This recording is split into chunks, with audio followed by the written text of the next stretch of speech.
Assalamualaikum warahmatullahi wabarakatuh.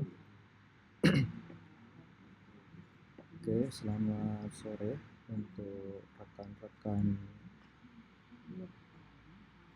Universitas Terbuka ya. Kita ketemu lagi di web mata kuliah pemrograman berbasis piranti bergerak atau singkatnya pemrograman mobile.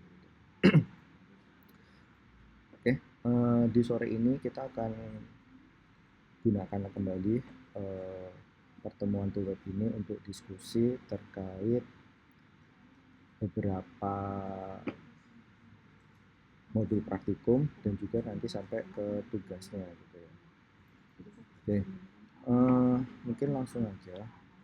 Nanti kalau misal ada rekan-rekan yang ingin bertanya ya, silahkan dipotong aja nggak apa-apa. Karena tugas ini sebenarnya fasilitas untuk diskusi gitu. Jadi kalau nanti saya menjelaskan, teman-teman langsung kepikiran suatu pertanyaan, silahkan diinterrupt apa-apa gitu. Karena nanti ketika saya menjelaskan, saya nggak melihat chat atau nggak melihat ini kan web. Kalau ada yang resen atau apa gitu nggak kelihatan. Oke, kembali ke kelas. Oh sorry, belum saya share ya. Share dulu.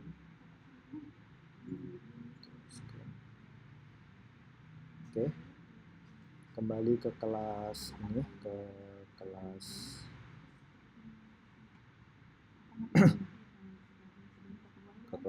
pemrograman piranti bergerak.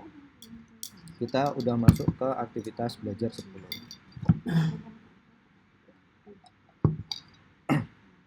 Nah, ini kan materinya sudah sampai mana ya? Praktik activity 10. Sudah ke layout sama tema ya. Oke. Jadi kemarin terakhir itu sudah sampai script, text script. Setelah itu baru masuk ke Ionic ya. Oke, harapan saya rekan-rekan sudah menyelesaikan aktivitas belajar 6, 7, 8. Karena kan di sini ya tugas kedua itu letaknya ada di aktivitas belajar 8. Sini ada tugas 2. Nah, kalau kita lihat tugas 2 ini itu adalah diminta untuk membuat suatu proyek untuk menampilkan data cuaca dari sebuah API yang alamatnya ada di sini. Jadi kalau alamatnya kita klik, nah ini data-datanya kurang lebih ini. Datanya terdiri dari time dan temperatur. Jadi ada waktu dan juga ada suhu. Oke. Di sini setelah itu buat tampilan aplikasi sederhana dengan ketentuan tampilkan data atribut bla bla bla, tipe sama temperatur. Desain tampilan agar mudah dibaca.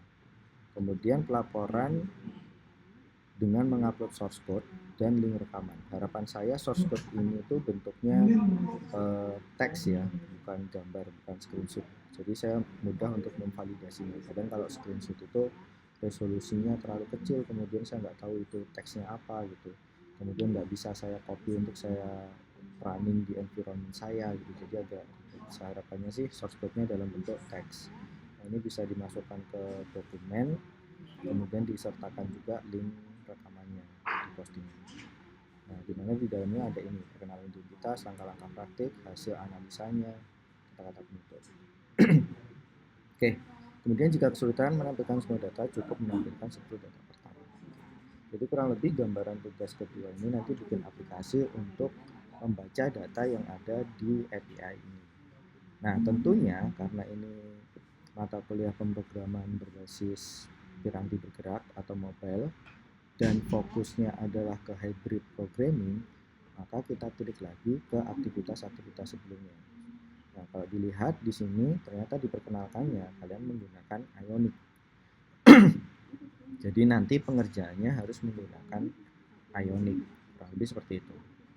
Dan juga untuk bahasanya bisa menggunakan Vue.js. Jadi platformnya menggunakan Ionic dan bahasanya menggunakan Vue. Oke, mungkin akan saya bahas, saya review dulu ya untuk bisa mengerjakan tugas kedua itu. Kita masuk ke praktik activity 6 ini terkait instalasinya Ionic. Harapan saya teman-teman sudah mempraktekkan. Nah, nanti kalau masih ada kendala silahkan didiskusikan di forum ini. Oke, untuk install Ionic itu kita bisa menggunakan bantuan dari Node Package Manager atau npm. Perintahnya kurang lebih seperti ini: npm install main.g CLI. Jadi kalau belum diinstal, kita bisa membuka terminal atau cmd atau di Windows, kemudian kita ketikkan npm install bla bla bla. Ini biasanya kalau di Linux atau Mac itu ini akan error karena dia butuh akses super root atau super admin, biasanya kayak gitu npm itu. Jadi sintaknya itu bukan cuma npm tapi di depannya harus ketambahan sudo, biasanya gitu. Oke, ini untuk install Ionic CLI-nya. Lalu seperti ini. Nah, nanti kalau sudah kita bisa ngetes dengan mengetikkan Ionic. Nanti akan muncul di sini semacam kayak dashboard lah, dashboard Ionic. Nah, ini dashboardnya. Ini saya dapat Ionic versi 7.21. Kalau di modul masih versi 6. Jadi kalau masalah versi itu enggak masalah ya. Oke. Kemudian untuk saat ini ada 5 argumen utama yang dijelaskan, start sama self. Jadi Ionic start sama Ionic self. Ionic start itu difungsikan untuk menjalankan Ionicnya. Jadi kayak gini ya, start. Sedangkan self itu untuk menjalankan proyeknya dalam bentuk HTTP. Jadi itu sebenarnya berjalan di atas web protokol di HTTP-nya tadi. Kurang lebih seperti itu. Nah, ini perintahnya kurang lebih seperti ini gambarannya. Di sini aplikasi starter yang dibuat tersebut bisa dijalankan dengan perintah. Oke. Jadi di sini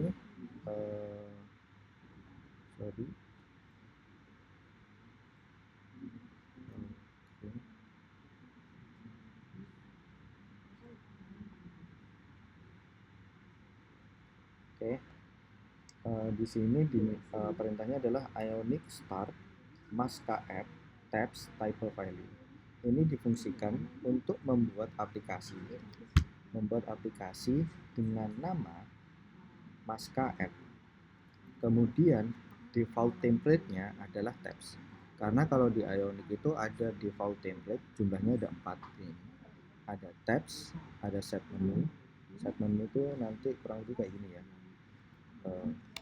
Tabs template Ionic gambarannya.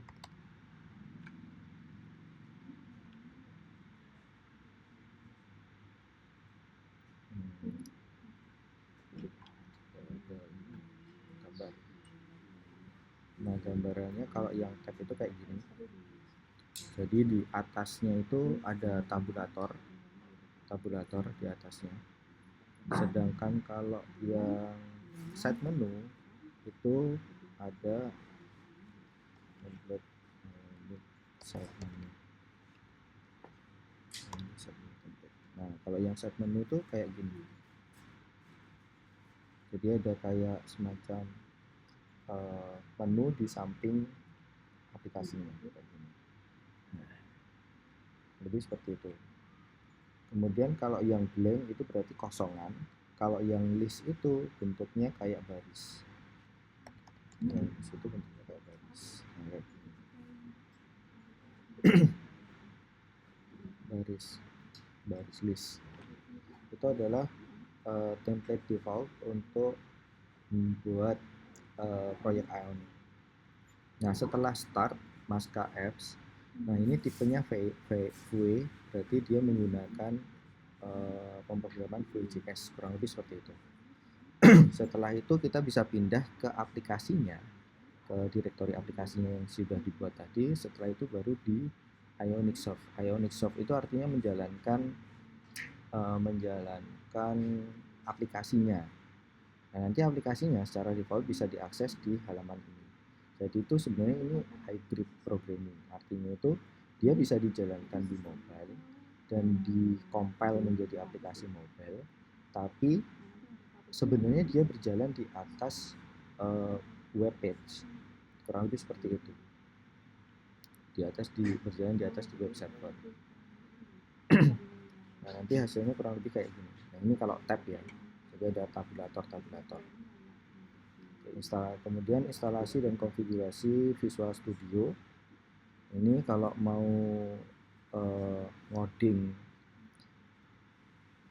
Ionic itu kita bisa menggunakan IDE Visual Studio Code, di mana kita perlu menambahkan beberapa ekstensi akan memudahkan proses pengembangan kayak JavaScript sama TypeScript.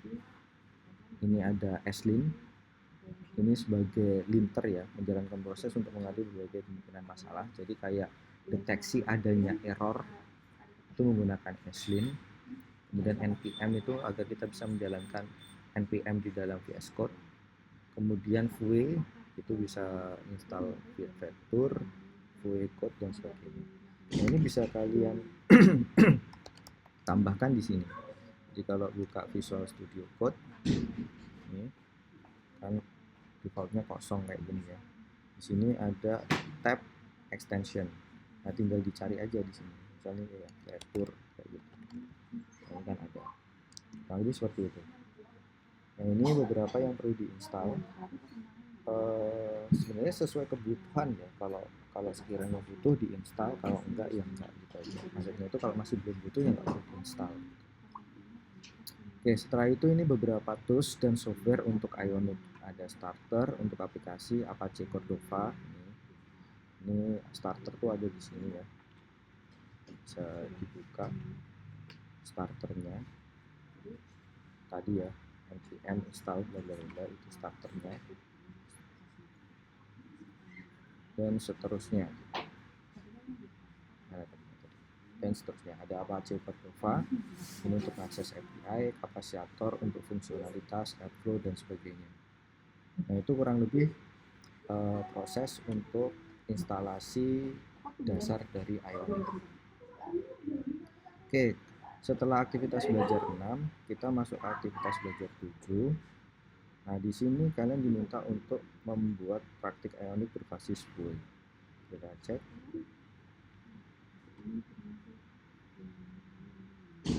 Oke, ini ya. Praktik Ionic berbasis Vue.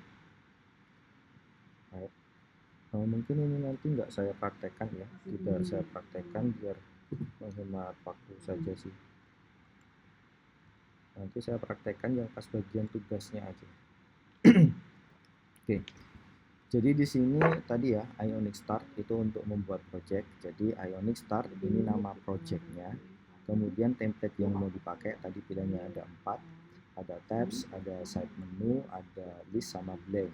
Kemudian optionnya itu kalau misal kita pengen menggunakan tipe pengembangannya menggunakan Vue contohnya kayak tadi. Oke, jadi di sini nah ini contoh Ionic Start. Kemudian dia akan memunculkan beberapa pertanyaan kayak mau di nama proyeknya apa, tipe proyeknya apa, kemudian baru dibuatkan aplikasinya contohnya gitu. Kalau Ionic Start Mobile App nanti kita akan dibuatkan proyek bernama mobile app dan ditanyakan tipe proyeknya dan juga template-nya. Setelah itu baru dibuatkan. Nah, kalau kayak gini Ionic Start Mobile App Types paling ditanyakannya cuma tipenya.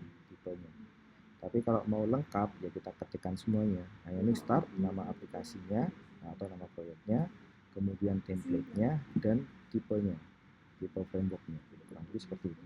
Jadi ini namanya itu sintak lengkapnya ya.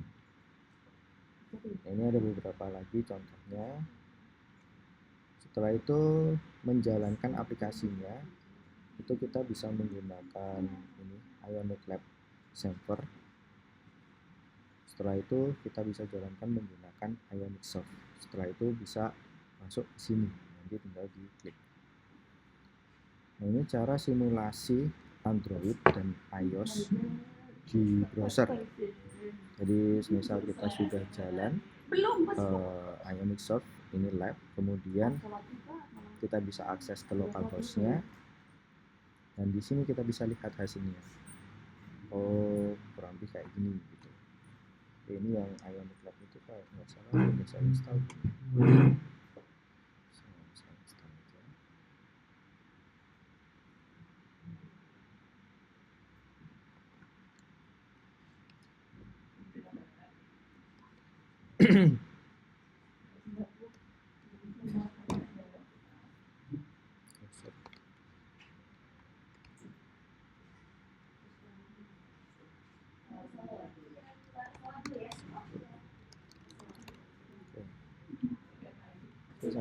Sambil nunggu kita lanjut dulu.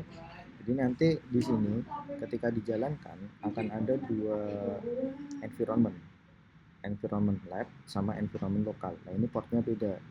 Nah kalau pengen lihat yang lab itu ini ya di 8200, nanti kita akan kelihatan nih kayak gini simulasinya. Kalau dibuka yang 8100 yaitu aplikasi realnya kayak kita pegang mobile gitu. Untuk yang localhost 8100 itu kayak web. Tapi kalau yang lab itu kayak kita lihat mobile. Kurang lebih kayak gitu. Ini simulasi di iOS, ini simulasi di Android. Kurang lebih seperti itu gambarnya. Oke, nanti kita coba waktu di tugas ya. Oke, kemudian pahami struktur aplikasi. Di sini tuh ada router, kemudian ada komponen, ada theme, kemudian ada tampilan. Nah, strukturnya ya. Jadi strukturnya kalau pas membuat aplikasi kurang lebih ada itu. Dan di sini ada contohnya ketika kalian membuat aplikasi tabs. Oke, di mana nanti hasilnya di sini ada contoh hasilnya. Nggak ada ini. Nggak ada contoh hasilnya. Oke, hasilnya ya kurang lebih yang ini sih sebenarnya, yang ada di lab tadi. Ada yang ada di lab. Nah ini hasilnya. Tab 1, tab 2, tab 3 gitu. Cuma untuk ada penambahan untuk tab 4 di sini. Tab 4. Jadi untuk prakteknya kurang lebih ini cuma nambahin satu tab lagi. Makanya di file router, mana file routernya, itu ketambahan satu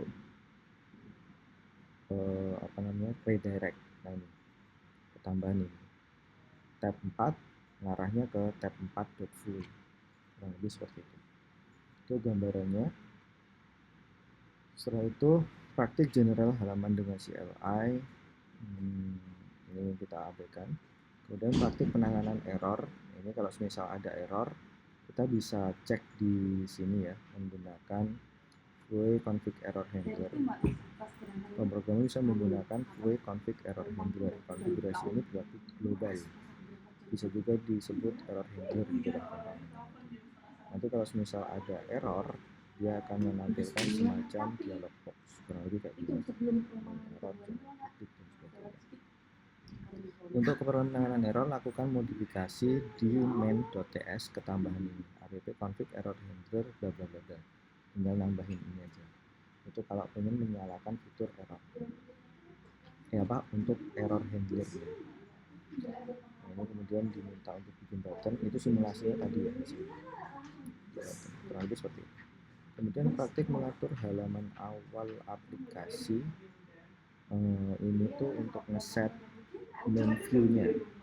Jadi ketika dijalankan aplikasi page pertama yang ditampilkan tuh page yang mana?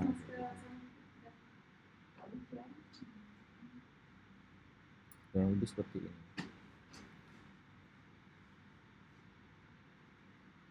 Setelah itu menggunakan JavaScript atau TypeScript di Ionic, gunakan allow.js. Jadi semuanya ini bisa dikonfigurasi di bagian ini ya, tsconfig.json. Dengan cara ini TypeScript akan tetap memproses berbagai file JavaScript. Gunakan strict di ini untuk TypeScript tidak akan melakukan pemeriksaan secara strict. Jadi mengabaikan beberapa penulisan yang enggak strict. Itu gambarannya untuk aktivitas 7. Ini harapannya teman-teman juga udah mulai mempraktikkan. Setelah itu masuk ke aktivitas 8. Nah, ini yang ada tugasnya. Kita akan bahas di sini aja. Kita lihat dulu praktek activity-nya untuk aktivitas 8. Membangun struktur direktori dan elemen organik menggunakan Flow. Oke. Nah, ini tampilan untuk hierarki projectnya, kurang lebih seperti ini. Jadi ada public, ada src, ada test, ini tadi ada ts_config.json, kemudian ada file-file lainnya. Berbagai konfigurasi ini bisa dibaca ya, config.js itu fungsinya buat apa, browser list trc itu browser list rc itu fungsinya buat apa, kapasitor buat apa, compress slim buat apa dan sebagainya. Kemudian ada node modul, ini fungsinya untuk apa, node direktori public untuk apa, direktori test buat apa, direktori src buat apa. Source code proyek diletakkan di direktori src. Jadi kalau kita pengen ngedit isiannya atau aplikasinya, itu letaknya ada di src. Jadi ada di sini, ada di src. Nah, di src ada appv, nts, router, serving, times view gitu. Oke, setelah itu ya, praktik, target, tampilan, dan logic. Oke, di sini ya, di sini prakteknya dia sama, kayaknya sama dengan tugasnya tadi, hanya beda lokasi API-nya. Nah, di sini dia ngambil data dari JSON placeholder typecode.com/user. Nah, ini ya JSON placer, isinya ini. Isinya ada berapa datanya? 1, 2, 3, lumayan. 1, 2, 3, 4, 5, 6, 7, 8, 9, 10. Ada 10 data di sini. Di mana masing-masing data itu memiliki informasi kurang lebih seperti ini. Ada name, username, email, alamat, phone, website, company. Kurang lebih seperti itu. Kemudian nanti aplikasinya, prakteknya dia akan membuat tampilan kurang lebih seperti ini. ID-nya berapa, name-nya siapa, emailnya apa, company-nya apa, kurang lebih seperti ini. Gambar struktur direktori. Untuk membuat aplikasi ini sebenarnya bisa saja di halaman tersebut langsung diberikan source code untuk mengambil JSON. Gitu. Hanya saja mungkin hal ini kurang baik dilakukan jika di kemudian hari kita akan membangun halaman lain yang memberikan akses data dari RESTful seperti itu. Nah, makanya di sini dia menggunakan file terpisah untuk mengakses datanya. Dengan demikian kita perlu membuat suatu kelas yang diletakkan pada direktori service. Jadi dia bikin di sini di direktori service di src ada direktori service. Nah, di direktori service ini dia bikin endpoint access. Index.js ini isinya adalah file untuk mengakses datanya tadi. Index.ts ini filenya adalah ini, import Axios from Axios bla bla bla. Kurang lebih seperti itu. Oke. Setelah itu untuk melengkapi proyek perlu diinstal Axios ini ya, npm install Axios. Untuk Axios itu adalah library yang digunakan untuk mengakses API. Nah, ini udah dibuatkan kelasnya, endpoint-nya. Ini untuk tampilannya ada di Boomflow, tampilannya kurang lebih seperti ini.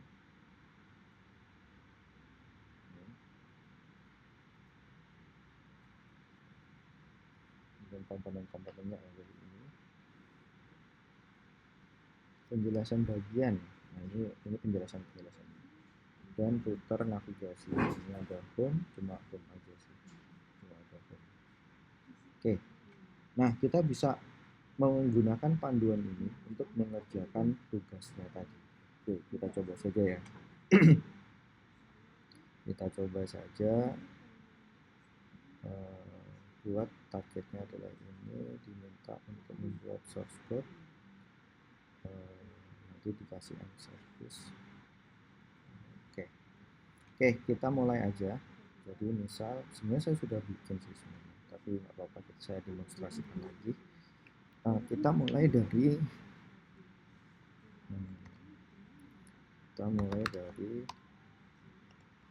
sini. Oh sorry,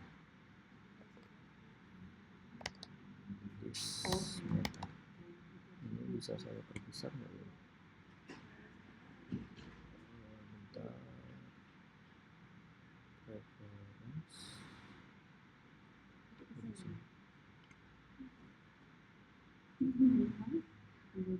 Setting.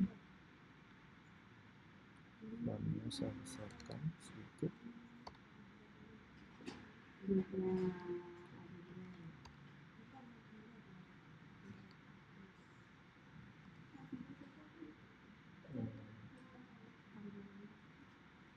Bisa. Oke. Jadi di sini saya masuk terminalnya dari ini ya, dari VS Code. Saya masuk terminal tuh dari VS Code biar lebih mudah aja. Jadi misal saya punya directory, letaknya saya taruh di sini. Pokoknya ini directory ya, directory. Nah di directory ini isinya project-project. Ini ada project, ada hello world, kemarin tugas 1, terus ada tadi Liter app baru bikin. Nah sekarang saya mau bikin lagi nih. Nah untuk bikin kita mulai dulu dari Ionic start, kemudian nama aplikasinya, misal app cuaca gitu ya, karena ini kan mau membaca cuaca di setiap jam, suhunya berapa, tapi cuma suhunya aja. Kalau kalau ininya kan sebenarnya forecasting untuk app cuaca ya, meteo.com.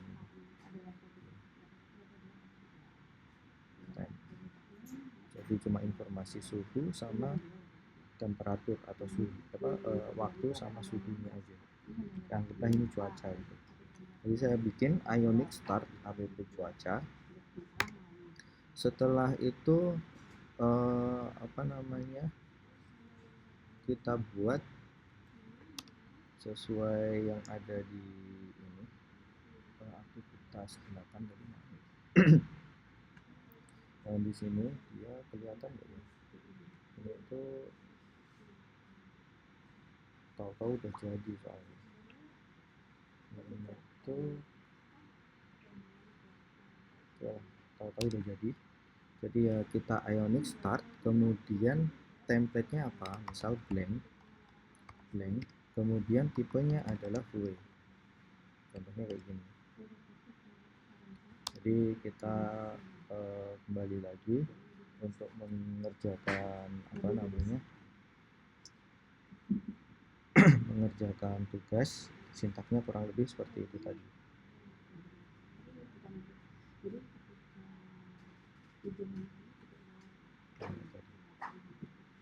Tipenya adalah ini kita coba aja. Direktorinya ini akan terbuat di sini tuh, di mobile project T 2025. Oke. Nih nanti akan muncul satu folder namanya app cuaca. Kita coba.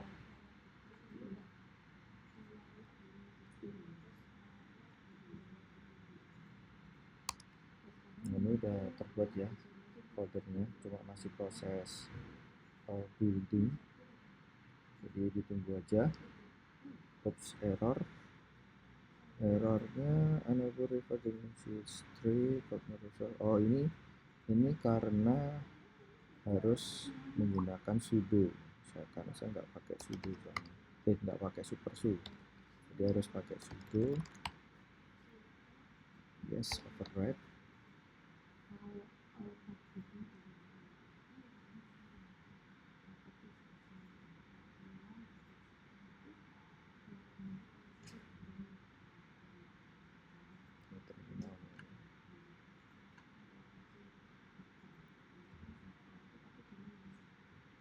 Oh ya, untuk munculin terminal di VS Code ini letaknya ada di ini ya, di nggak kelihatan ya. Kalau di Windows itu cari aja tab view, nanti di atas ada tab view, kemudian di sini ada terminal kayak gitu, nanti dimunculkan kayak gitu.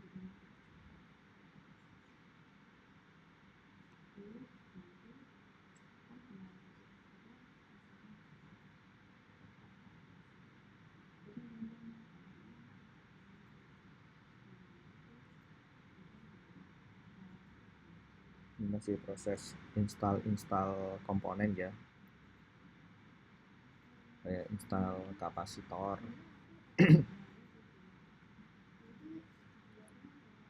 Connect with million developer Ionic, create free Ionic account. Ini boleh yes, boleh no ya, nggak masalah. Misal saya no gitu aja. Ini udah.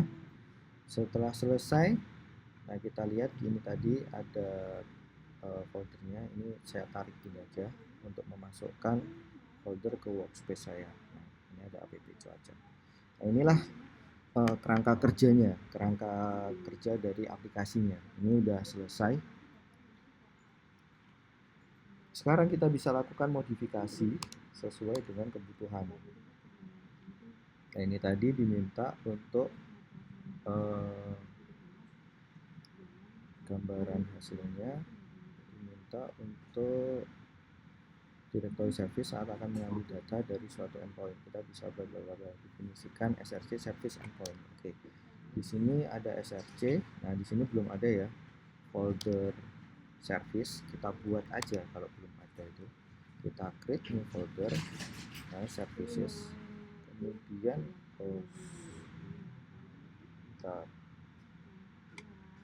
saya nggak punya akses, bentar ya. Caranya akses Facebook.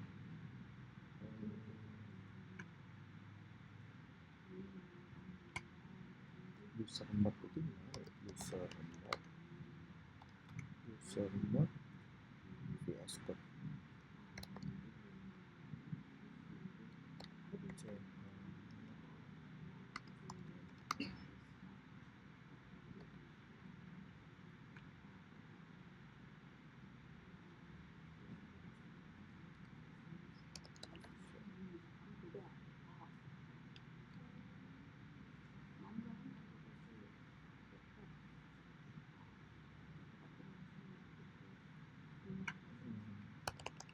Sudo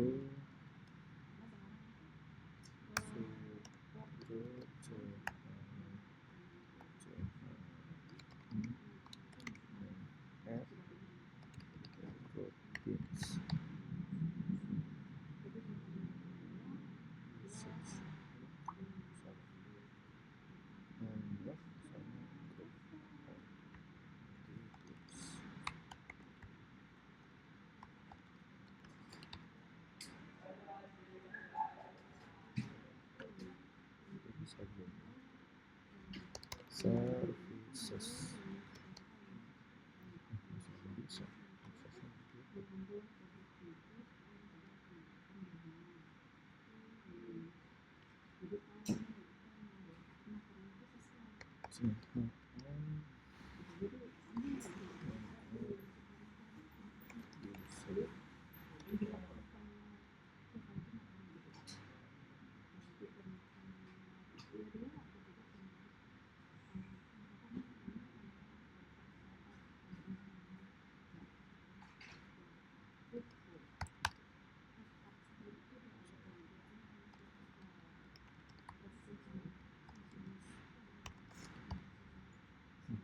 Illegal group.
Ini tuh karena aksesnya staff everyone system.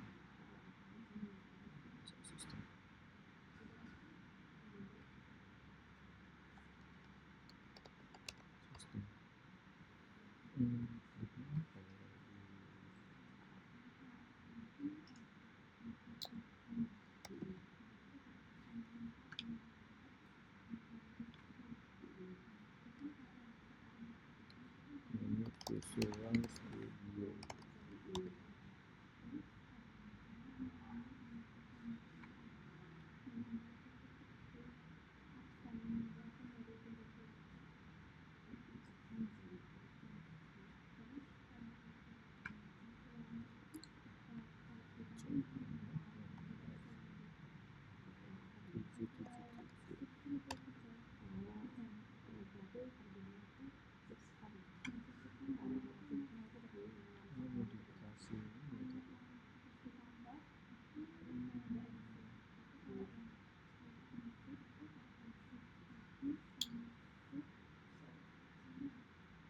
Lupa sintaknya. Oke lah, yang penting bisa bikin dulu aja. Saya jadi akhirnya merubah apa namanya permission aksesnya biar bisa bikin folder di sini.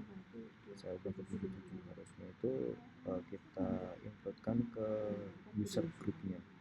Oke, kita buat dulu direktorinya di sini services. Harusnya sudah bisa. Kepanjangan services.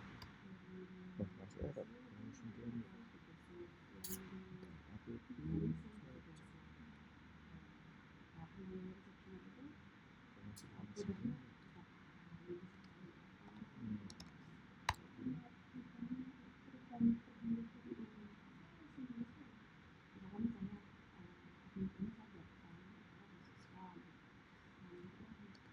Services.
Nah, ini baru bisa nih. Oke, aksesnya udah kebuka. Nah, ini udah bikin directory services, setelah itu bikin lagi direktori namanya endpoint access di dalam sini, endpoint access. Oke, ini ya, service / endpoint access.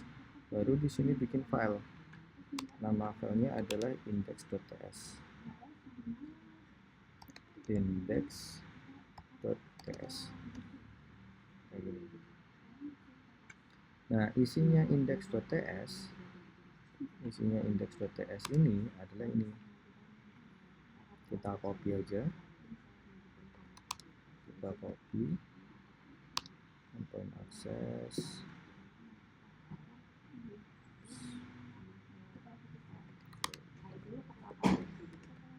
kayak gini hasilnya.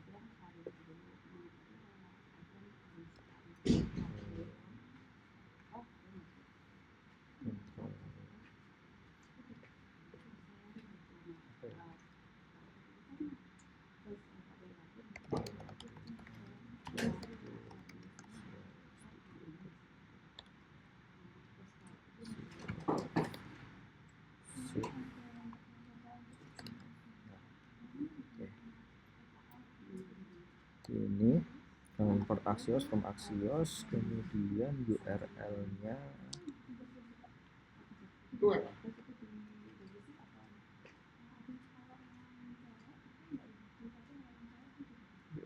akan diletakkan di sini. Oh, URL-nya tetap di sini. Oke. Jadi di sini udah selesai untuk bikin endpoint-nya. Kita perlu install ini ya, npm install service Axios agar library Axios-nya jalan. Ini juga sama, harus menggunakan sudo.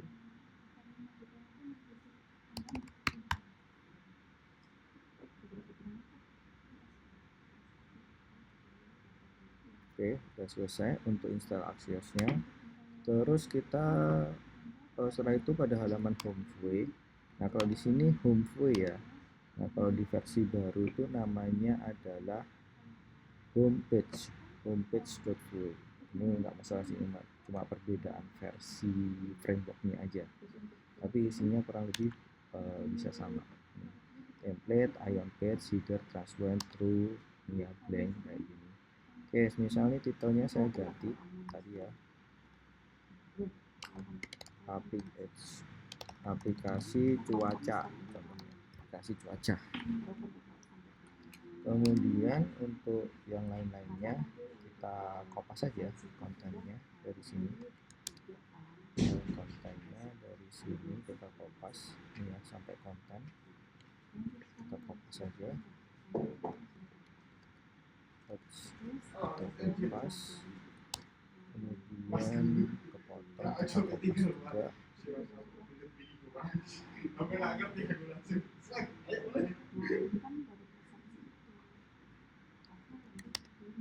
Kita kopas sampai bawah aja ya, sampai bawah. Kita kopas sampai bawah lagi.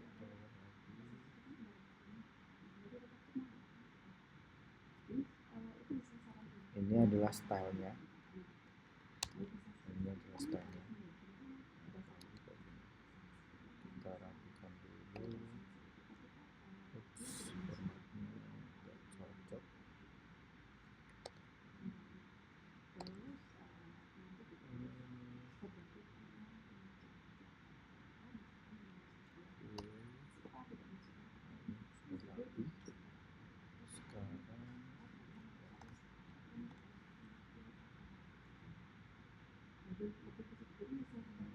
Ini masih kata kopasan, jadi masih ada beberapa yang bermasalah ya. Makanya kita hilangkan, kita rapikan dulu. Yang nggak penting-penting.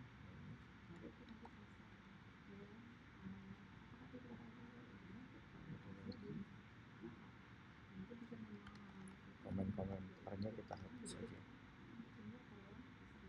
Oke, kalau sudah nanti ini penjelasannya tadi ya, penjelasannya setelah itu baru di router dan navigasinya ditambahkan ini. Oke, ini masih error sebenarnya, masih error karena belum sesuai dengan kebutuhan cuacanya tadi ya.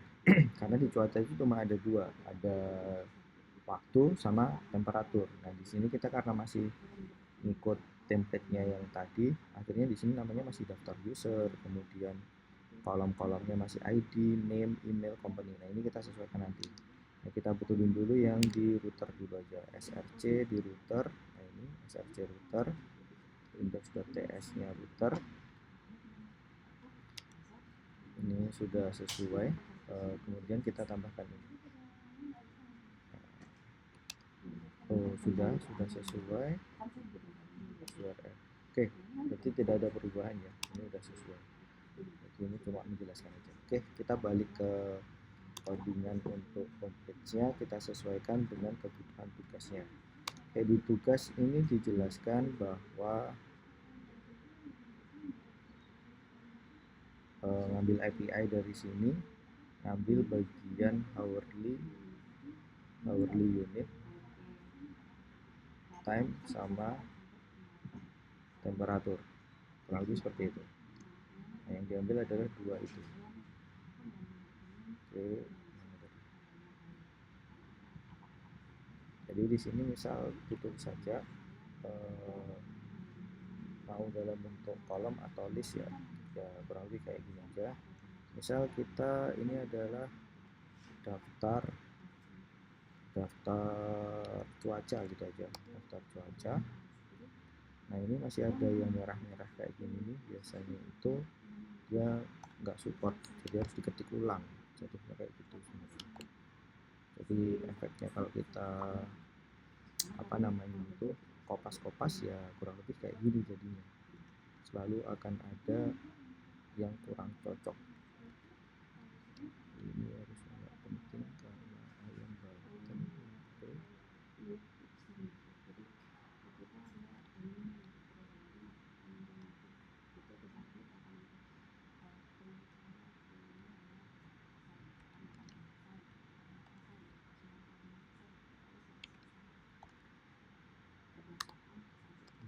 Masih error, ya udah deh.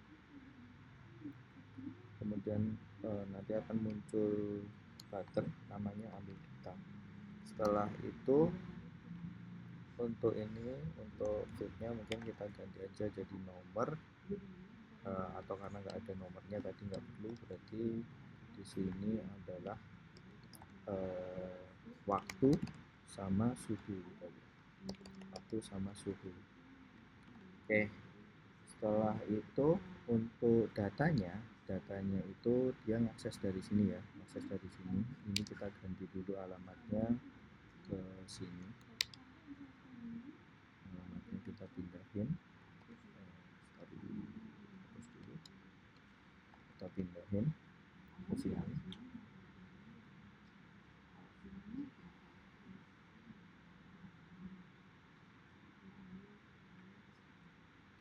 Kemudian endpoint aksesnya ke sini dan responnya dibalikin ke sini ya, responnya misal jadi data cuaca gitu, misal cuaca, data cuaca ini sebenarnya kayak gini ya. Rapi sekalian. Nah ini name-nya itu jadi homepage ya, namanya bukan home tapi homepage. Kita cek dulu masih ada yang salah ketik atau belum ada penyesuaian.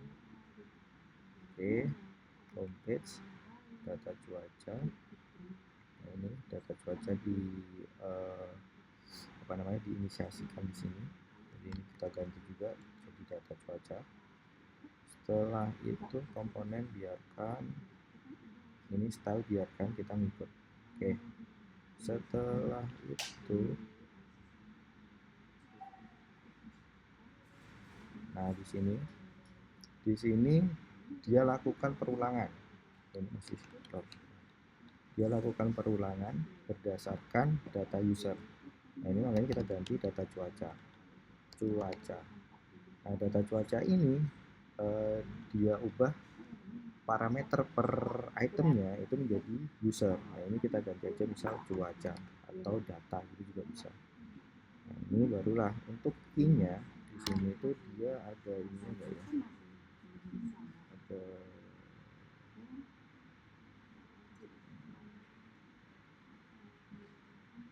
Oke, mungkin ada penyesuaian ya, karena ini masuk ke sini ke hourly time sama hourly temperature, maka kita masuk agak dalam jatuhnya ke hourly time sama temperature, karena nggak ada Q-nya ya, sudah berarti ini nggak usah.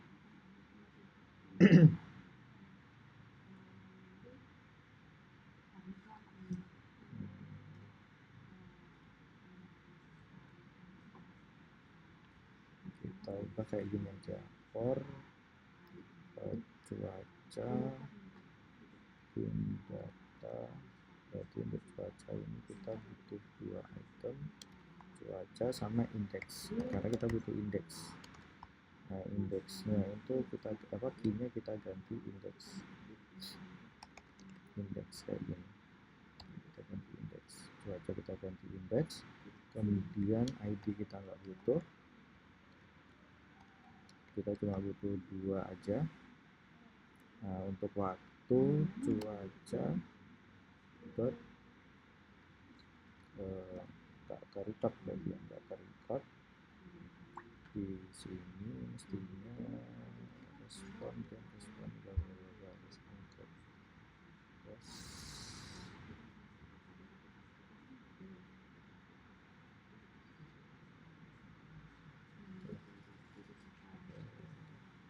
respon data. Oke, berarti di sini kita ambil aja dari sini hourly dot time, hourly bentar,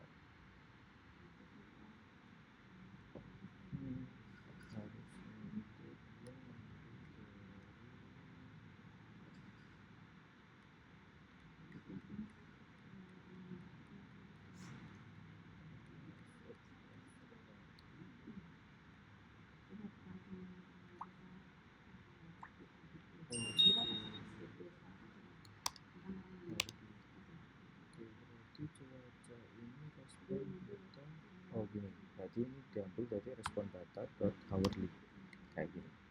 Setelah itu yang di sini langsung cuaca dot time sama cuaca dot temperature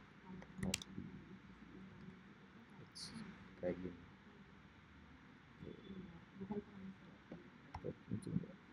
Nggak muncul. Oke, coba kurang lebih seperti ini ya.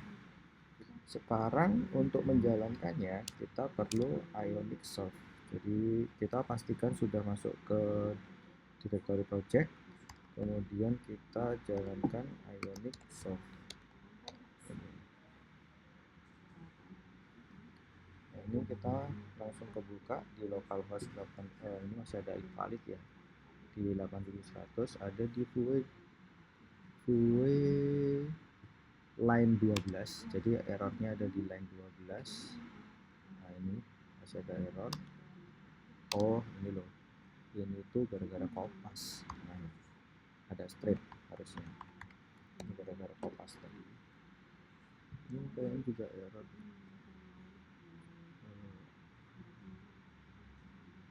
Oke, coba kita jalankan dulu, refresh, masih ada error. Nah, sudah selesai, sudah bisa ini. Nah, kalau pengen dalam bentuk apa tadi itu, dalam bentuk mobile ya, kita bisa menggunakan Ionic Surf Lab kayak gini.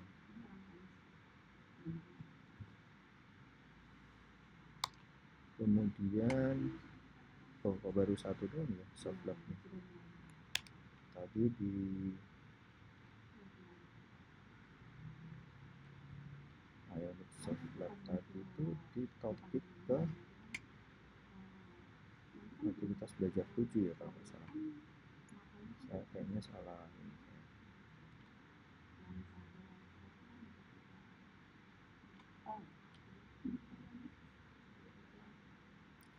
Surf Lab. Oh, main lab, sorry. serve name. Nah,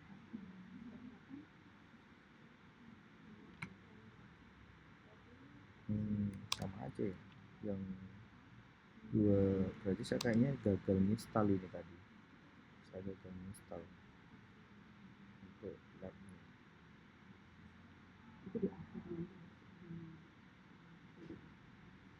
Harusnya tuh jalan kayak gini, dia jalan di running di lab 8200 dan running di lokal 8100. Oke lah, anggaplah ini nggak jalan. Kalau kita pengen lihat bentuk mobilenya, tampilan mobil, sebenarnya kita bisa memanfaatkan fitur yang ada di Chrome. Kita bisa klik kanan, kemudian di inspect. Nah, nanti harusnya itu kayak gini mas ya, harusnya masih kayak gini.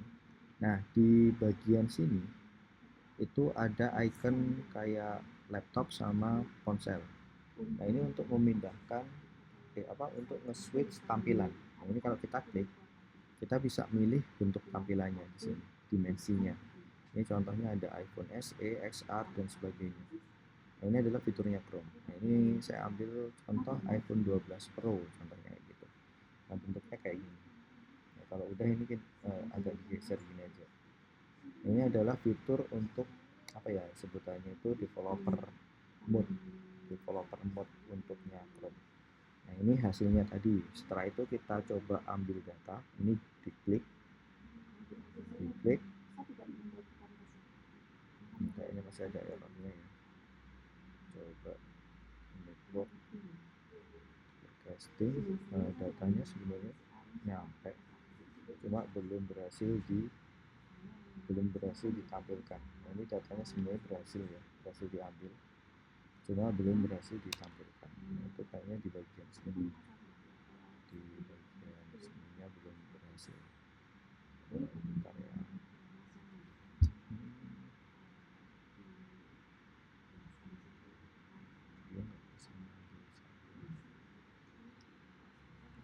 Atau dari sini respon datanya saya ubah ya.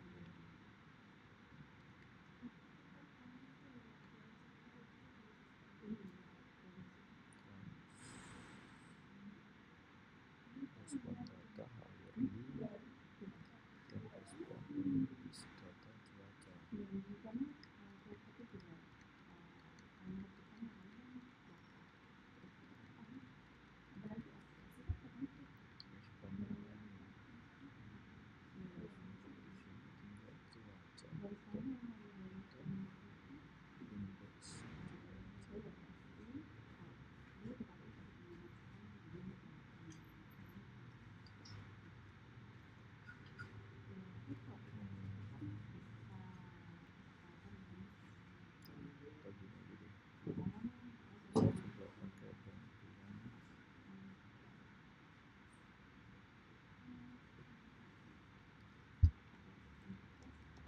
Fix this.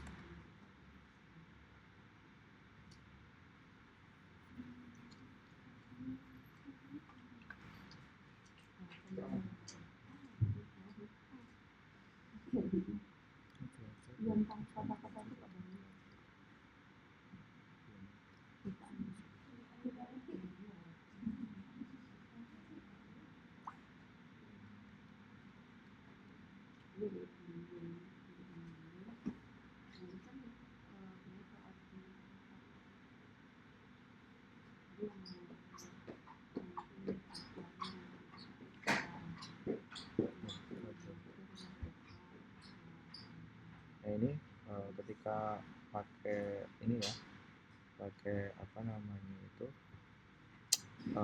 bantuan AI. Jadi ini saya pakai bantuan AI terkait perbaikannya. Kenapa kok nggak bisa dibaca? Di sini ada perbaikan.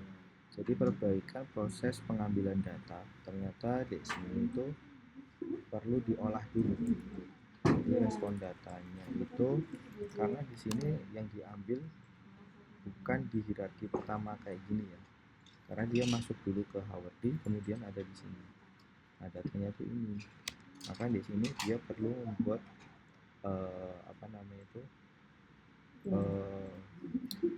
runtutan yang lebih dalam. Jadi di sini di Hourly, dia buat datanya, kemudian di sini times syntax string hourly.time sama temperatur di sini. Setelah itu di-combine, dijadikan dijadikan array baru. Jadi dijadikan array baru setelah itu ditampilkan menjadi data cuaca. Baru data cuacanya di sini baru bisa diproses. Kurang lebih seperti itu hasilnya. Setelah di combine time sama times. Oke. Jadi nanti ini saya acip. Jadi nanti di sini bukan lagi cuaca time, tapi cuaca.time sama cuaca.temperatur. Ini baru bisa dipakai. Ini kan setelah di-combine time sama temperatur. Hasilnya kurang lebih seperti itu. Oke, sekarang kita coba aja hasilnya apakah jalan. Nah, ini kita ambil datanya. Forecasting berhasil, forecastingnya berhasil, dan datanya kurang lebih kayak gini. Cuma ini emang tampilannya kurang rapi ya, itu tidak kurang bagus lah gitu. Nah ini kita kalau mau bisa aja minta untuk membuat tampilan baru. Misal kalau kayak saya kurang jago juga untuk tampilan, biasanya saya minta bantuan AI untuk membuat tampilan lebih bagus gitu. Oke, kurang lebih gambarannya kayak gini lah. Jadi di sini sudah ada informasi, biar mungkin ada pembatas ya. Saya buatkan dulu pembatasnya. Kalau ini kan cuma tr sama table. Misal di sini dia pakai table ya, karena di sini pakai table. Coba ini saya ubah menjadi list. Misal ion list ada nggak? Berarti saya harus menambahkan satuan dulu di sini, ketambahan komponen ion list kayak gini tambahannya sama ion item seperti ini. Komponennya ada page, header, content, button udah,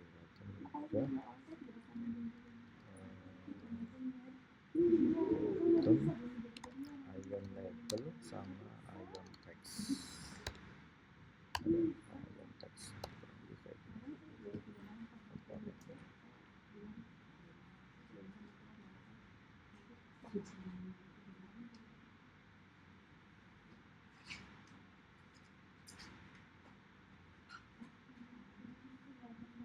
Oke, setelah itu importnya belum ya, tadi belum.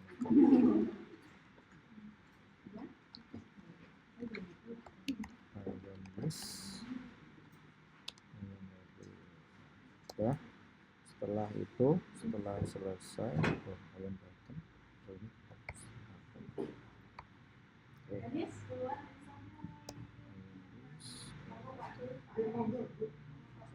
Oke, kalau sudah tadi kita perbaiki di bagian sini, kita pakai ion list ya, saja. Nah, ini udah dibuatkan, kita enter aja, nah kita tab aja, sudah selesai. Sekarang kita coba hasilnya apakah bagus atau enggak gitu ya, yang dibuatkan sama Visual Studio. Nah ini hasilnya, lalu ini hasilnya. Nah ini kan jauh lebih bagus ya, ini lebih rapi. Nah, ini time-nya ada di sini, terus informasi suhunya di sini. Nah kurang lebih seperti itulah hasilnya. Oke.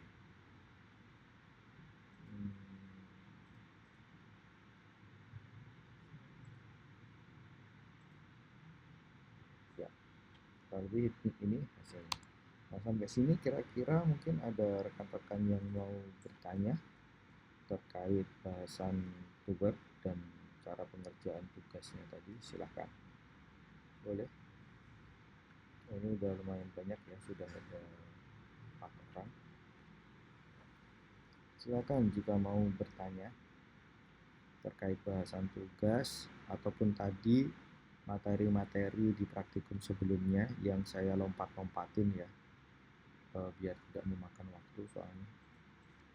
Silahkan jika ada yang mau bertanya boleh via chat ataupun open mic, silahkan. Nah, kita diskusi saja, diskusi terkait tugas 2 gitu. Monggo.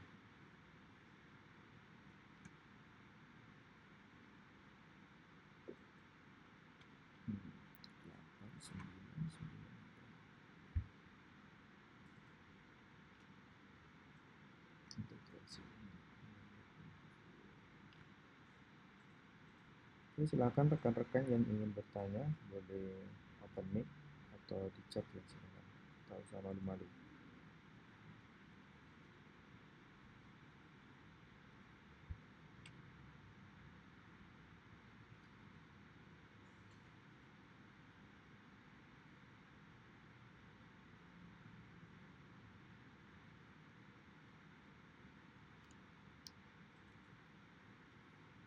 Aktivitas 9 juga sama ini, membuat proyek ya, proyek dengan template-templatenya.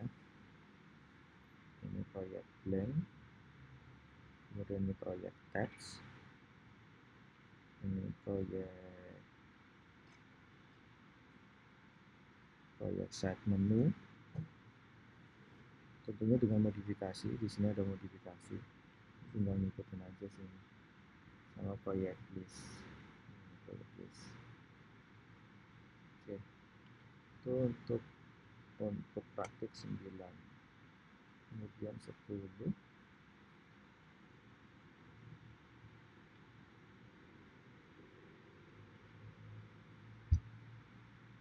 layout dan tema. Oh, ini berarti membuat apa namanya itu layouting ya. Layouting tuh kayak gini. Ini tuh layoutnya itu tipenya grid atau yang tipenya list, contohnya gitu. Penempatan elemen, layouting itu penempatan elemennya. Ini bikin aplikasi namanya MyCat App. Masih sama ya, masih sama, tinggal dikopas-kopas saja. Tapi kalau bisa dipahamin strukturnya. Minimal kalau lupa kode, saya sendiri juga kadang juga lupa, tapi paham strukturnya. Contohnya gitu. Kenapa misal harus menambahkan komponen di sini, itu harus diimport dulu di sini. Contohnya kayak gitu. Nah, kalau sudah paham strukturnya, jadi nggak bingung. Kalau lupa apa namanya, lupa penulisan, lupa kode itu nggak masalah. Tapi kalau strukturnya lupa, itu bakalan menjadi masalah. Jadi minimal paham strukturnya dulu. Gitu. Terus kayak penulisan template, ion app, urutannya seperti apa, ion content. Jadi semuanya itu yang ada di content kayak gitu. Contohnya gini, ini lokasinya ada yang di sini, ion header. Jadi kalau pengen mengganti nama aplikasi cuaca, ya digantinya ada di sini. Contohnya gitu. Misalnya ini saya ganti aplikasi cek cuaca kayak gitu. Nah, kalau apa namanya itu, ya saya geser aja. Kalau hybrid, enaknya hybrid adalah ketika kita save filenya, dia akan langsung impact ke hasilnya. Misalnya, jadi tidak perlu kompilasi. Tapi kalau native apps, dia harus ada proses compile, baru hasilnya tampak. Nah, ini kalau ini kan masih bintang apa masih bulat ya, artinya belum di save. Nah, ini kayak saya tekan tombol save, nah dia langsung di sini impact, langsung berubah real time kayak gitu. Itu enaknya hybrid itu kurang lebih seperti itu. Atau misalnya ada suhu ini misal kayak gini, kita ganti misal temperatur kayak gini ya. Temperatur kita simpan seret, nah ini otomatis langsung berubah. Nah, minimal harus memahami strukturnya ini sih. Kalau sintaknya lupa nggak masalah sebenarnya, menurut saya pribadi ya, menurut saya pribadi itu kayaknya codingan itu bisa menyesuaikan, tapi strukturnya yang harus dipahami. Oke, itu tadi kurang lebih oh ya ini tadi ya kita masih bahas ini MyCat. Jadi di sini bikin aplikasi untuk menampilkan gambar kucing kayaknya. Kalau dari ini tadi, ya menampilkan gambar kucing. Nah ini ada datanya, nama kucingnya, kemudian asetnya. Aset itu berarti lokasi gambarnya. Ini ada Cipa, Cipo, Kuro, Garfield, Leon. Ini jadi ada 5, totalnya ada 5 file ya. Oh masih ada 5 tambah 1, 2, 3 berarti 8. Nanti akan ada 8 gambar kucing. Kemudian ini untuk variabel CSS gambar aja. Ketika di Ionic Lab maka dia akan muncul aplikasi yang kurang lebih seperti ini. Ini karena menggunakan set menu ya, kayak tadi menggunakan set menu. Nah ini set menu, maka di sini ada ini, ada kayak tombol navigasi, tombol garis 3. Ketika diklik nanti akan muncul kayak gini, kayak gitu. Nah, ini ketika diklik tentang mashup dia masuk ke sini. Dokter Bambang, nah, ini mestinya adalah yang bikin modul atau dosen dari mata kuliah ini. Kalau saya kan tutornya, bukan dosennya. Saya hanya membantu atau memfasilitasi kegiatan perkuliahan rekan-rekan. Kalau dosen aslinya ini Dr. Bambang Purnomo-Sidi. Seperti itu. Yaitu untuk aktivitas 10, kemudian aktivitas 11 ini belajar terkait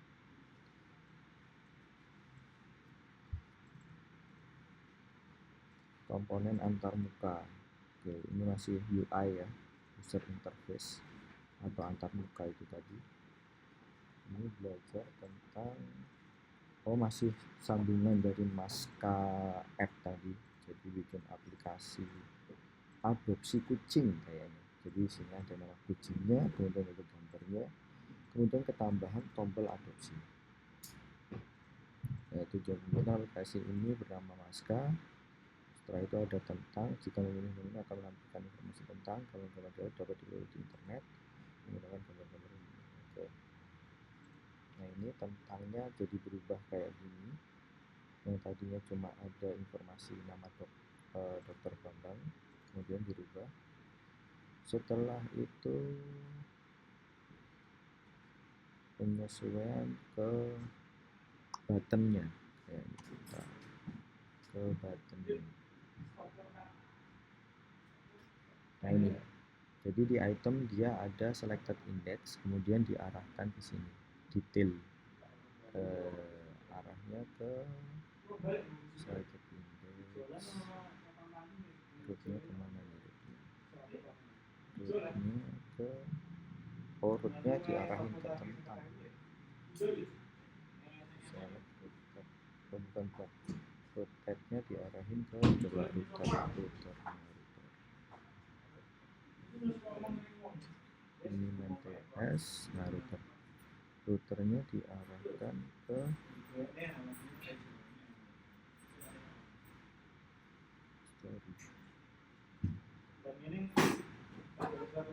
diarahnya ke tentang ya. Hasilnya kegiatan apapun ketika diklik adopsi dia akan mengarah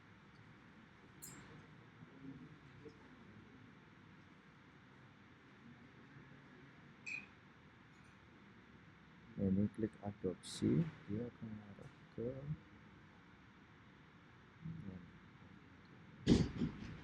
dia akan muncul satu kayak dialog box. Jadi ketika diklik adopsi dia akan muncul semacam dialog box, di mana di dalam dialog box itu alert. Nah di sini menggunakan alert controller ya, menggunakan alert bagian dari. Nah ini alert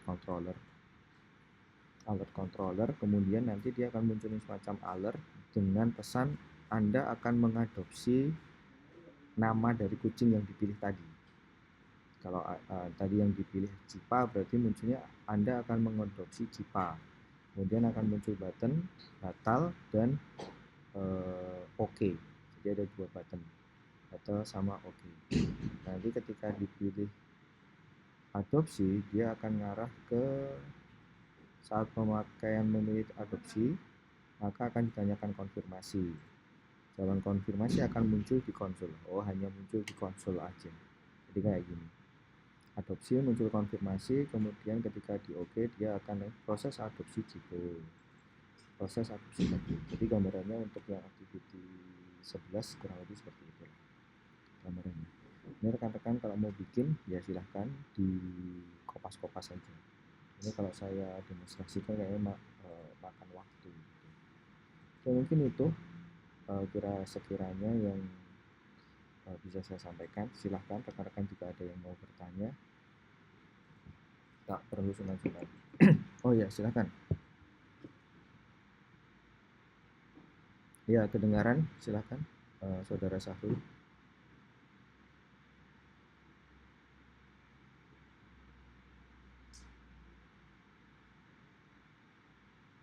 Oke.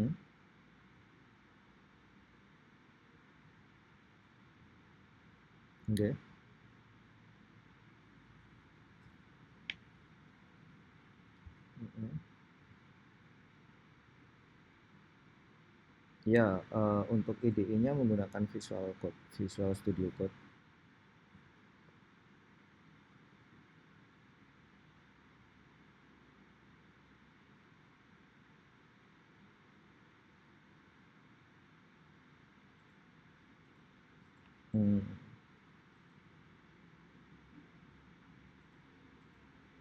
Oh ya, oh ya, ya nggak apa-apa. Untuk TypeScript itu kan sebenarnya cuma apa ya, belajar cara menggunakan bahasanya aja. Jadi kalau mau menggunakan yang online juga nggak masalah gitu untuk belajarnya gitu. Oke.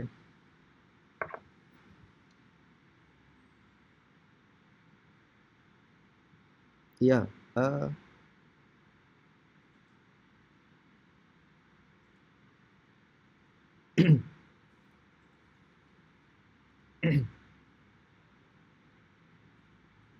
Oke.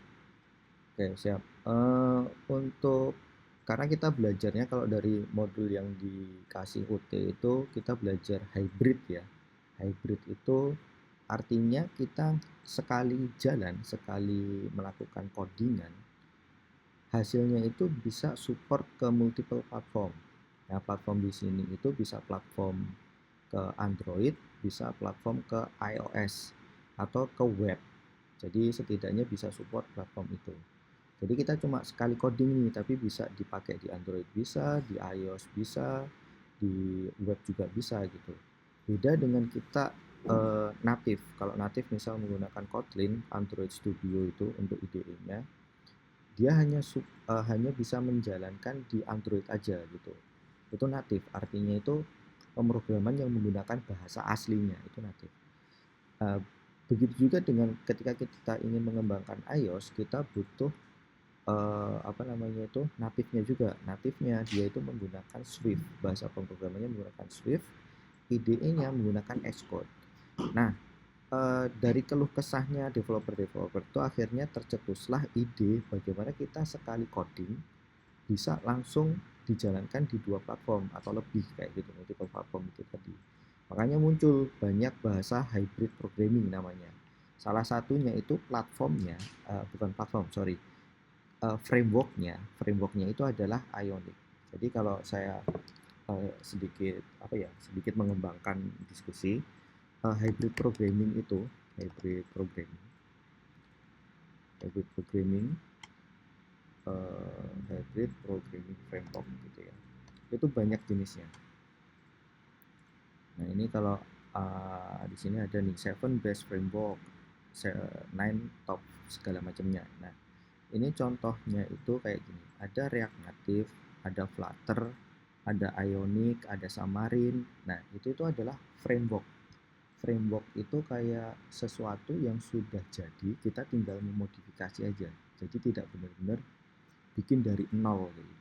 Jadi contohnya kayak misal framework tugas kayak gitu. Nah, kita tidak bikin tugas dari awal, mungkin sudah ada formnya, jadi kita tinggal mengisi form-formnya, kurang lebih kayak gitu. Sama di pemrograman ini juga ada frameworknya untuk hybrid.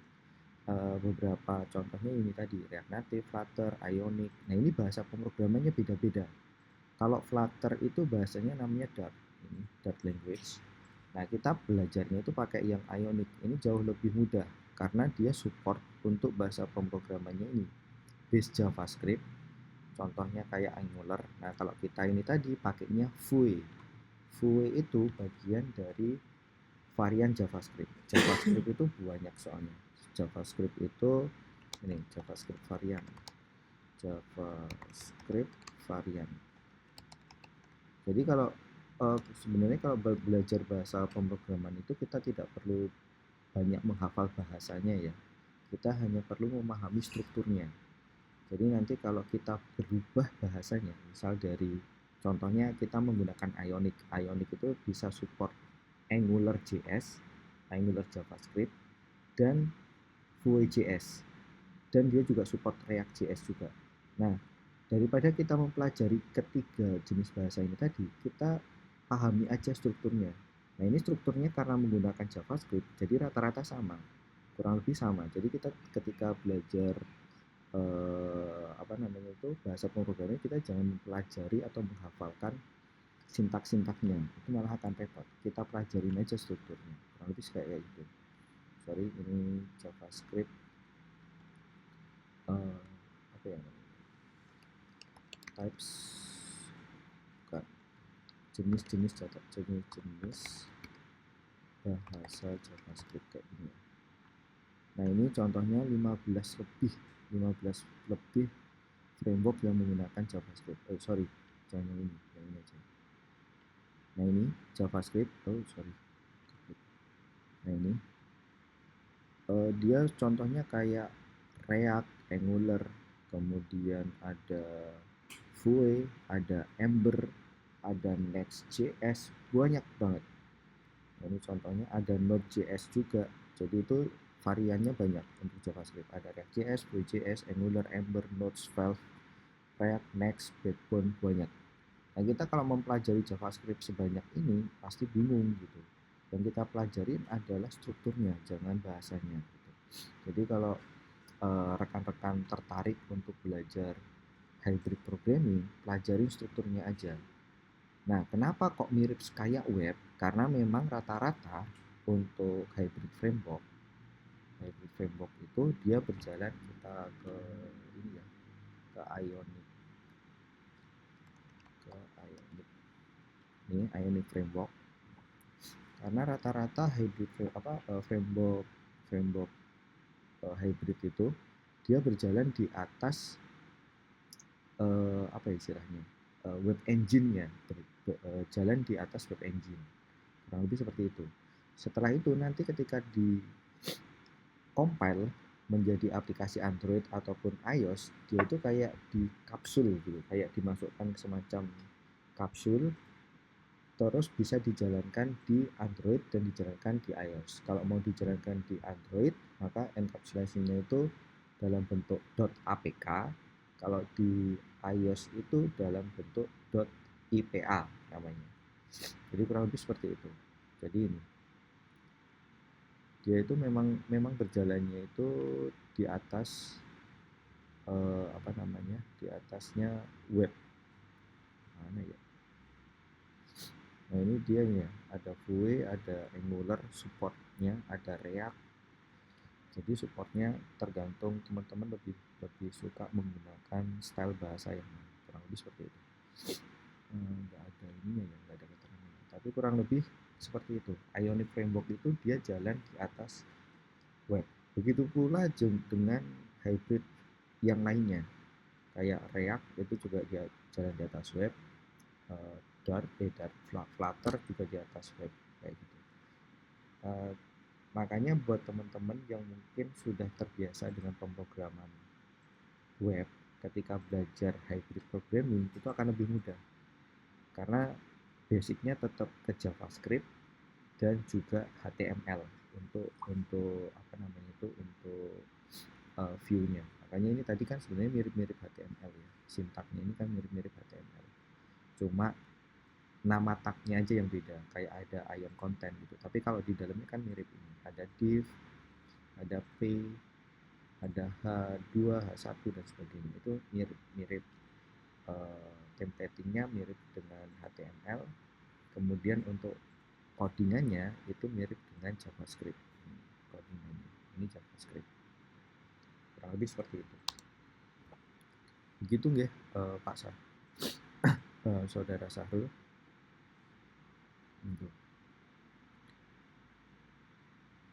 Hmm. Iya, nanti coba aja diulang lagi kalau misal tertinggal dari masing-masing modul praktikum itu sebenarnya sudah urut gitu, sudah urut. Kalau kalau nanti masih tertinggal terutama di sini tadi ya, di apa namanya, di web hari ini nanti kan saya upload. Jadi rekan-rekan bisa aja buka contohnya kemarin yang tertinggal itu ada di aktivitas 6. Di aktivitas 6 ini di link to web itu kan rekamannya sudah saya upload nih. Jadi silahkan ditonton aja. Kemudian nanti di yang to web hari ini itu akan saya upload di aktivitas belajar 10. Nanti saya upload di sini nanti rekamannya, hasil rekaman. Jadi silahkan kalau yang merasa tertinggal dan ingin mengikuti silahkan dibuka lagi rekamannya. Gitu. Oke, silahkan untuk rekan-rekan yang lain jika ingin bertanya. Kayak silakan saudara Jejen.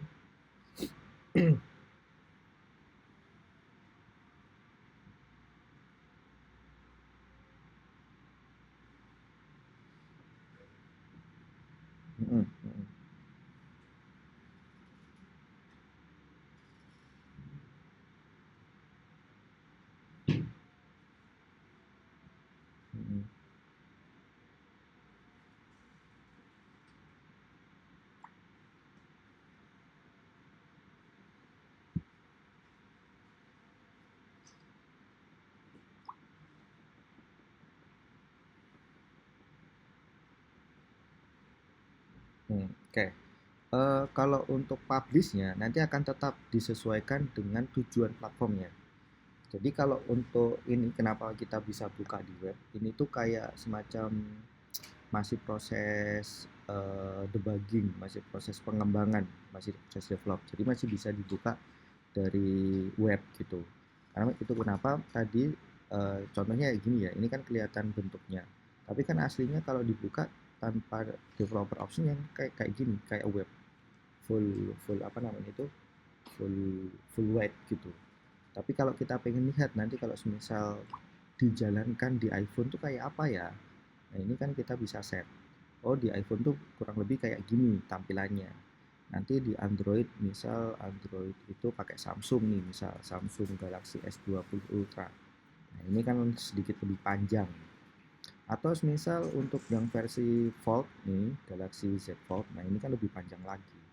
Nah ini itu masih proses pengembangan. Jadi kita bisa membayangkan nanti kalau dijalankan kurang lebih seperti ini. Sedangkan nanti kalau kita pengen upload ke Play Store atau App Store tetap harus dalam bentuk .apk dan .ipa kalau di App Store. Nah, caranya gimana? Ini mestinya nanti harusnya ada ya, harusnya. Saya masih belum bisa buka untuk aktivitas belajar lainnya, jadi belum bisa saya akses. Mestinya itu harusnya ada, tapi saya kasih gambaran. Misalnya apa namanya itu export Ionic app to apk. Contohnya gini, cari aja. Nah ini how to create build apk dari Ionic project. Nah nanti akan ada langkah-langkahnya sampai hasilnya itu .apk. Setelah hasilnya .apk barulah kita bisa ngupload nanti. Kalau ini contohnya menggunakan Angular ya. Jadi kita abaikan aja, kita fokus ke cara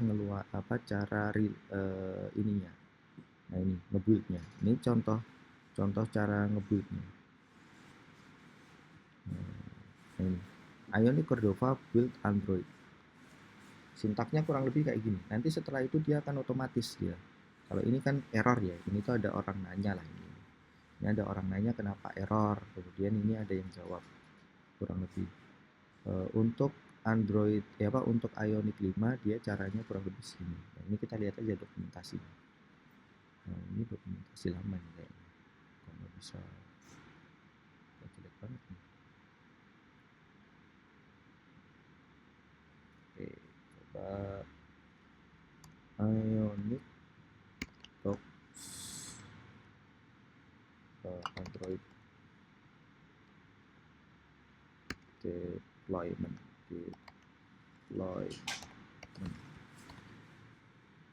Coba ke website. Nah, ini kan ada nih, ada dokumen resminya dari Ioniq, ionicframework.com docs deployment Play Store. Nah, kurang lebih caranya kayak gini nih.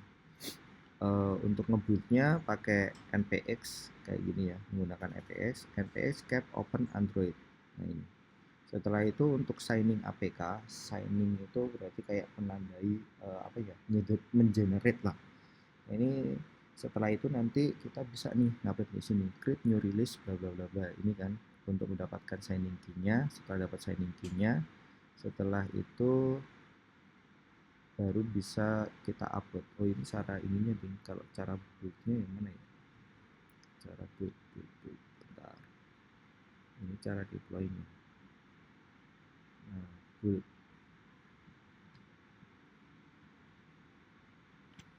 Kita cari di Google aja deh.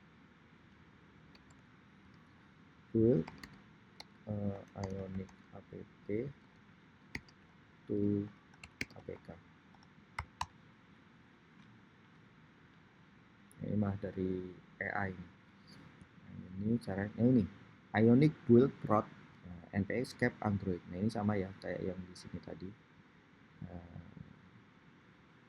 Android. Nah, ini npx cap Android.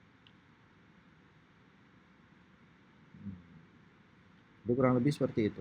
Jadi bukan nanti hasil akhirnya dalam bentuk web gitu, enggak. Web itu hanya mempermudahkan kita untuk tampilan dalam bentuk web itu adalah mempermudahkan pengembang hybrid itu terbiasa dengan tampilan mobile, karena tampilan webnya gitu. Karena kan pengembangan web itu hampir semua developer rata-rata bisa gitu. Nah, nanti pas di build atau di release atau di deploy itu tadi, itu kita tetap harus milih mau di deploy dalam bentuk Android atau di deploy dalam bentuk web atau di deploy dalam bentuk iOS. Kalau deploy Android ya tadi harus tetap APK, iOS dalam bentuk .ipa.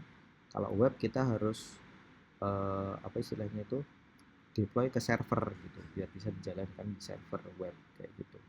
Jadi tidak, hasil akhirnya bukan dalam bentuk web. Cuma itu berjalan di atas protokol web. Kurang lebih seperti itu sih gambarannya. Mungkin nanti bisa coba cari deh di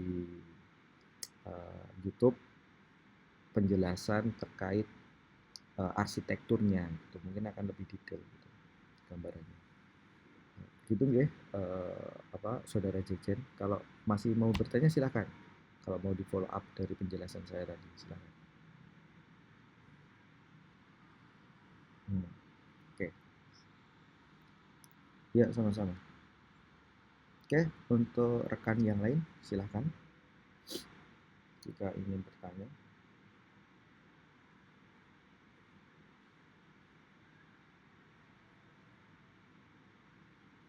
Oke, mungkin ini belum saya nggak tahu ya di modul apakah sudah dijelaskan atau belum gitu.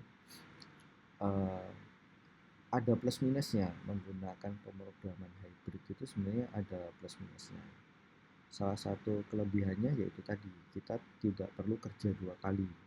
Ketika kita ingin menjangkau pasar Android ataupun menjangkau pasar Apple atau iOS, kita nggak perlu kerja dua kali. Jadi kita nggak cukup kerja sekali bikin Android, bikin aplikasinya di Ioniq atau di platform yang lain. Setelah itu kita bisa ekspor ke dua platform ini gitu. Tapi kalau menggunakan native, itu kan kita harus kerja dua kali. Kita harus bikin Android, kita harus bikin iOS, dimana keduanya ini bahasanya berbeda gitu. Nah, itu kelebihannya. Jadi kita bisa sekali jalan langsung 2 platform dapat gitu. Cuma kelemahannya kalau untuk hybrid programming itu biasanya terkendala di customisasi. Kayak mau custom tampilan, mau custom fungsi, itu sedikit repot karena terikat dengan frameworknya. Nanti apa istilahnya itu ya? Gaya stylenya Ionic sama stylenya Flutter, kemudian stylenya React dan sebagainya, itu mereka punya stylenya masing-masing gitu. Jadi kalau kita merubah style itu akan sedikit repot. Beda dengan native. Kalau native itu kita bebas mau merubah stylenya itu sedikit lebih leluasa gitu. Terutama dengan fungsi-fungsinya juga. Terus kelemahan kedua hybrid, karena hybrid itu dia itu kayak bawa pembaca, bawa apa ya istilahnya, bawa engine mesin yang digunakan untuk membaca aplikasi web kemudian ditranslasikan ke Android ataupun ke iOS. Jadi ibaratnya ini source code, kemudian ini ada mesinnya, kemudian di dalamnya ini kita dibaca di Android. Jadi aplikasi Android baca bilang ke mesin, tolong dong jalankan ke bentuk Android. Maka mesinnya ini dia akan ngatain ke filenya di apa istilahnya itu, ditranslasikan atau dikompilasi biar bisa dibaca ke Android. Nah, mesin ini tuh ikutan diinstal. Kalau kita bikin native, mesinnya itu sudah ada di HP Android. Jadi filenya itu adalah file mentah. Biasanya itu kalau aplikasinya native itu file size-nya pasti kecil-kecil, paling cuma 10 mega, 20 mega, tergantung kompleksitas aplikasinya ya. Tapi dengan kompleksitas yang sama, biasanya perbandingannya kalau pakai native, misal nulis hello world gitu aja deh. Hello world kalau menggunakan native itu paling besar tuh filenya sekitar apa namanya itu 2 mega, 1 mega, 5 mega, itu sudah paling gede, tergantung stylenya kayak gitu. Itu kalau menggunakan native. Tapi kalau menggunakan hybrid, karena mesinnya untuk mentranslasikan tadi ikutan terinstall di HP, itu bisa bengkak. Bisa aja menjadi yang harusnya cuma tadi 1 mega, bisa aja menjadi 40 mega. Atau yang harusnya cuma 5 mega, bisa aja jadi 100 mega. Itu. Karena mesinnya ikut ke bawah. Itu salah satu kelemahan dari hybrid. Gitu. Tapi kalau untuk pengembangan cepat, emang jauh lebih bagus menggunakan hybrid. Jadi tergantung kebutuhan pasar sebenarnya. Kurang lebih seperti itu sih. Itu gambaran secara umum hybrid programming.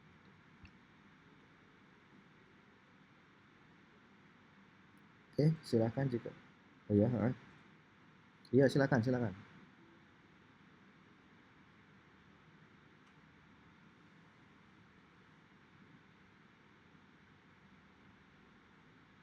Iya, untuk mengcompile-nya, menjalankan.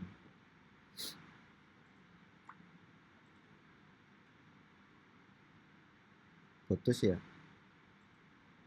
Halo, saudara Sahrul? Putus sepertinya. Iya, ya masuk, masuk.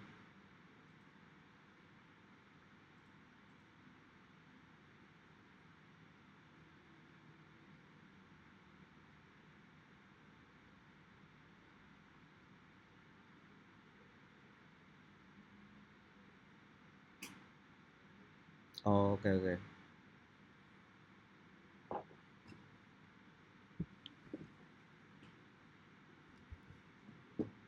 Ya. Kalau mau dijalankan di server ya, server web gitu ya, bukan di Android, bukan menjadi suatu aplikasi Android maksudnya, bukan menjadi suatu aplikasi Android atau aplikasi iOS, dia nggak butuh. Jadi ini tinggal diinstal di servernya. Jadi nanti kita install Ionic-nya. Jadi Ionic itu kan udah ada mesinnya kan, Ionic mesinnya. Terus tinggal filenya ini kita install ke servernya. Setelah itu kita jalankan ini tadi Ionic Soft, langsung itu aja Ionic Soft. Dia otomatis dia akan apa namanya itu, si Ionicnya akan jalan di server. Kurang lebih seperti itu sih.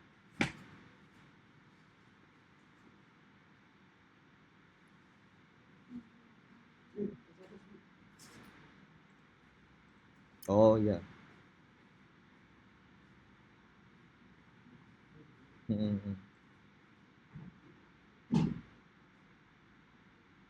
hmm, hmm, hmm. Iya betul. Hmm,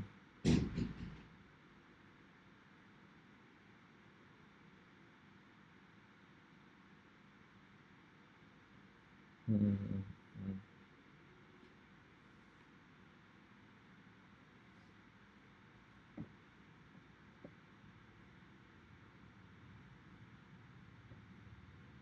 Oke, kalau pakai Ionic otomatis tetap butuh Ionic Pak. Jadi tetap harus diinstal Ionicnya gitu. Karena Ionic itu kan bentuknya framework sama kayak Laravel lah, kayak Laravel. Laravel itu kan dia kalau Laravel itu dia langsung dalam bentuk ada indeksnya. Nah, kalau di sini tuh juga sama, ada indeks HTML-nya di sini.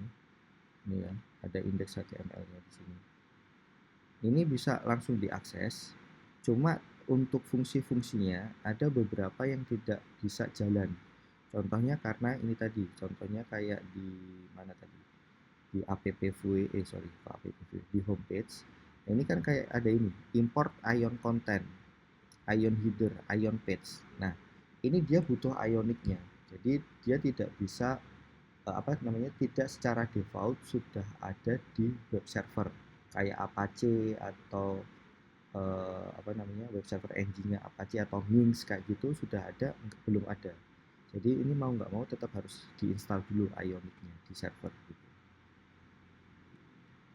Seperti itu sih Pak. Kalau filenya sebenarnya ada, indeks itu ada, ini publik, sorry, mana tadi, indeks, nah ini file indeksnya ini. Bisa diakses file indeksnya.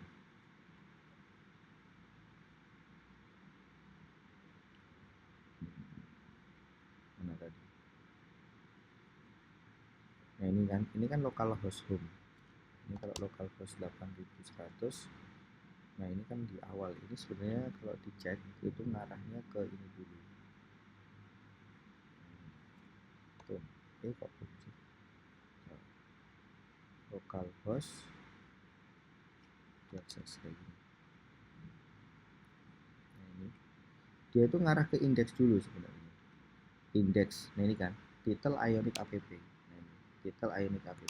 Dia ngarah ke indeks dulu. Jadi kalau misal ini diakses indeks HTML itu tetap bisa, tapi dia langsung di redirect ke sini, ke source-nya sini, appvue. Indeks HTML-nya dia arahkan ke mana? Ke sini, ke main.ts. Main.ts. Nah, main.ts ini dia jalanin appvue-nya. Appvue. Create appvue di sini. Jadi secara garis besar kalau mau buka di server web, apa di web server, indeksnya akan tetap kebaca.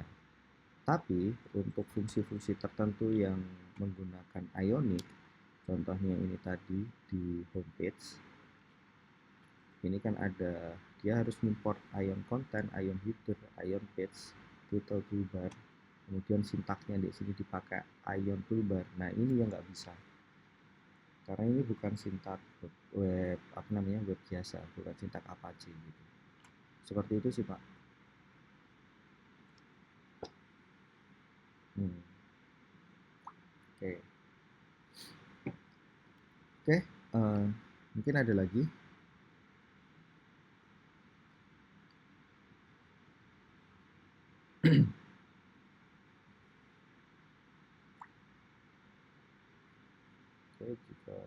Oke, jika sudah tidak ada ya, karena ini waktunya juga sudah masuk ke maghrib ya. Mungkin untuk pertemuan web hari ini saya cukupkan. Jika nanti masih ada rekan-rekan yang perlu ditanyakan atau perlu didiskusikan, silahkan di chat di e-learning ya. Kadang soalnya kalau diskusi itu baru saya buka setelah sedikit ada waktu gitu. Karena kalau diskusi itu tidak ada notifikasi. Tapi kalau semisal teman ini udah tinggal 5 menit, kalau ada chat nanti di sini pasti ada notifikasi. Jadi saya lebih lebih lebih tahu kalau sudah ada ininya, sudah ada yang ngechat gitu. Nah, nanti pasti akan saya jawab. Insya Allah akan saya jawab untuk yang bertanya gitu. Saya jawab sebisanya lah. Mungkin itu yang bisa saya sampaikan dalam pertemuan pilot ini. Kurangnya saya mohon maaf jika ada penjelasan yang kurang. Mungkin bisa diberikan masukan ke saya, bisa via chat dan sebagainya tadi. Selebihnya terima kasih buat rekan-rekan yang sudah bisa menyempatkan join dalam proses tulur ini. Oke, akhir kata, wassalamualaikum warahmatullahi wabarakatuh. Terima kasih rekan-rekan semua. Ya, sama-sama semuanya.